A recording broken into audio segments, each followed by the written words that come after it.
Here you go, man. Stay warm for a few minutes. Courtesy of Zohran, the next man in New York, and make sure you guys give him good press.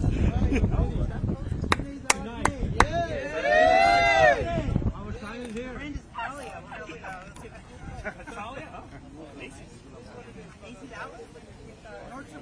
All right, are we ready, everyone? Let's go. All right. We're doing a final. This is your final opportunity before we begin. Good morning, everyone. Good morning. Today is Election Day. It is a day that we have been dreaming of for more than a year.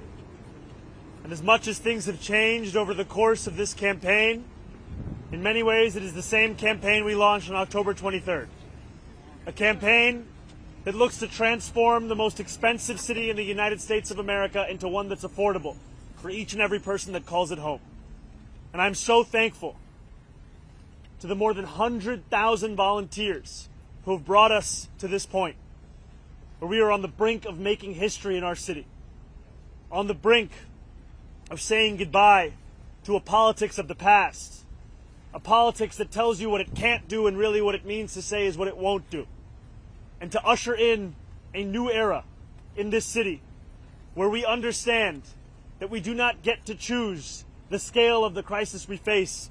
We simply get to choose the manner in which we respond. And it is time to finally respond with the urgency that New Yorkers deserve. An urgency that reckons with these same New Yorkers having had to face rent hike after rent hike, year after year. These same New Yorkers having to wait for buses that never come. These same New Yorkers that have to move out of this city when they want to raise a family.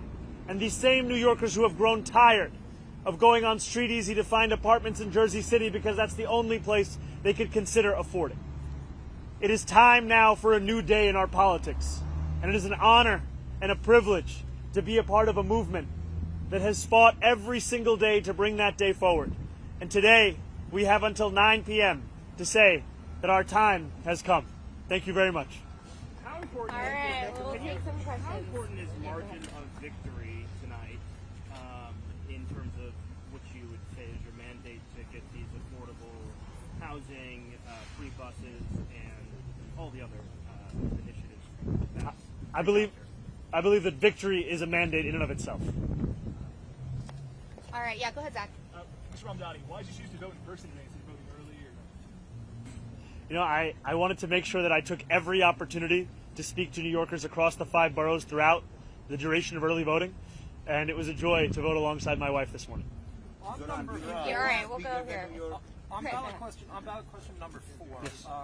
There's been some concern that would empower the mayor too much when it comes to housing construction. Did that at all cross your mind before you decided to vote yes? And how would you use that power responsibly if you are elected? That is a power, like all mayoral power, that must be used to deliver for New Yorkers. And I am looking forward to working alongside the City Council in delivering the kind of investments that so often communities have been denied, and to finally ensure that we understand the strength of this city be measured by the neighborhoods furthest from City Hall, not by the ones just closest.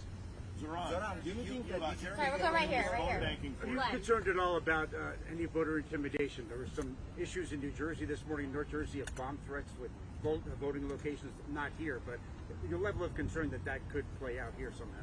It's incredibly concerning. Right. And I think that it is an illustration of the attacks we're seeing on our democracy. Sometimes they're blatant and explicit in the manner of these bomb threats.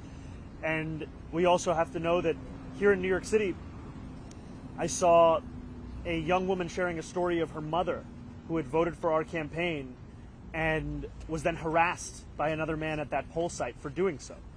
And we have to understand this as part of the general approach the Trump administration has taken to trying to intimidate voters with baseless allegations of voter fraud as a means of trying to repress the voice of Americans across this country. And when we think about how best to fight Donald Trump, one way we can do so is by understanding Andrew Cuomo for what he is, the candidate endorsed by Donald Trump, Elon Musk, and Stephen Miller. All right, go ahead, Ed. Assemblyman, this has been a local race, but the nation and the world is now watching.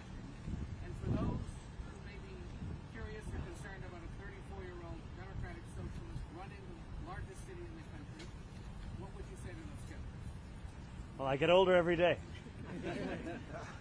Look, I think more about New Yorkers than I do about anything beyond our 5 boroughs. And I look forward to fulfilling the hope that New Yorkers have put in me and to earning the trust of those who voted for another candidate or didn't vote at all. Because my responsibility will be to the entirety of the city. And it'll be to deliver on the agenda that we have spoken of for more than a year, an agenda which will finally bring working class New Yorkers to the heart of our politics, a place that they have not had for quite some time. Yeah, Michael, go ahead. I want to ask you about the housing questions. You waited until today to weigh in. At the same time, we know that more than 700,000 people cast their ballots in early voting, and many of those people presumably were looking to you to take a position on this. Can you explain what took you so long to come to a decision and how your thinking evolved to get to a place where you took a position? You know, I take very seriously the responsibility that I have to share my thoughts with New Yorkers, and I want to always ensure that I do so having had actually come to the conclusion. And I took the time to have conversations with stakeholders, policy experts, and wanted to make sure that I was deliberate in the decision that I made, and that's where I've landed. All right, we're going to go right here. Excuse me, sir. Hi, all right. You think that this is bigger than New York, that your victory can turn the tide, change the conversation for the left in Europe and inside the Democratic Party in the United States? My ambitions are squarely within these 5 boroughs, my friend. Thank you. Yeah, we're going to go right here. What are your thoughts on that? Sorry, could you say it one more time? President Trump says he plans to reduce federal funding if you win. What are your thoughts on that? President Trump also encouraged every New Yorker to vote for Andrew Cuomo. There are many things that he will say and that he will do that will not actually bear out in the results within our own city. I will treat his threats as they deserve to be treated, which are the words of a president and not necessarily the law of the land. And too often we treat anything that he says by virtue of who's saying it as if it is already that law. And it is time that we have a mayor who stands up for New Yorkers each and every day, not one who's willing to sacrifice those New Yorkers so that they can stand up for themselves. All right, last question right here. Go ahead. Assemblyman, any last-minute message for New Yorkers who may be concerned that the president will follow through on his threats if you win tonight? I look forward to representing those New Yorkers and look forward to fighting for every single dollar this city is owed. What we see in the language of Donald Trump is a premise as if it is his decision on whether or not to fund a city the very money that this city is owed. And I look forward to utilizing every single tool at my disposal as the next mayor of this city to fight for the people of it. That means using the courts, that means using the bully pulpit, that means ensuring that we actually follow the letter of the law. And I know that doing so is something that threatens Donald Trump. It's why he's gone after Attorney General James, because she had the audacity to hold him to the same law that every New Yorker is held to. But I will not be intimidated by this president. I will not be intimidated by anyone, because my job here is to serve the people of the city. Thank you guys so much.